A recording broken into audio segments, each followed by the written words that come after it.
shu ishi tergovga yo sudga tushdimi, albatta advokat olishlarini tavsiya qilaman. Chunki ularni o'zi mana shu tergov jarayonida o'zim amalliman degan holatlar ko'p uchraydi yoki tergovchilar tomonidan shu sizga advokat kerak emas, advokat sudga olaverasiz degan ularga tushunchalar beriladi. Lekin asosiy ish o'sha tergov surishtiruv jarayonidan agar ular advokat olishganda sudda juda ham natija yaxshi bo'ladi. Ular albatta sudda advokat qidirib qolishadi yoki sudda birinchi instansiyasidan keyin apellyatsiyada advokat qidirishadi.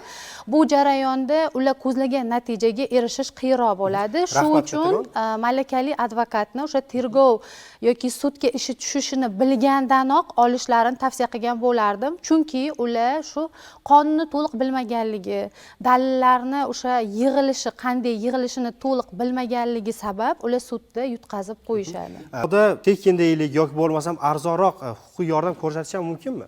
Albatta. Biz fuqarolarimizga endi advokat degani har doim pulga ishlaydi degan joyi yo'q. Oilaviy sharoitidan kelib chiqib, uni ijtimoiy vaziyatini bilgan holda tekin xizmat ham ko'rsatamiz.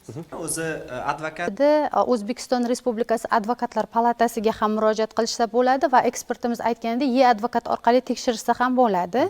Bu yerda o'sha soxta advokat degani, ya'ni ba'zilar yuriskonsul, ular yuriskonsullikdan chetga chiqa olmaydi va sudga ishtirok eta olmaydi. Mana shuni ham inobatga olishlarini istab qolgan bo'lardim, o'zlari uchun tushuncha bo'lishi uchun. Malakali advokat bilan yuristni farqi bor. Mana shu joyiga diqqat qaratishsin va albatta o'zlariga kerakli bo'lgan malakali advokat bilan yuzma-yuz ko'rishgan holda u bilan muloqotga kirishsalar, o'zlari baho berishadi keyin. Rahmat.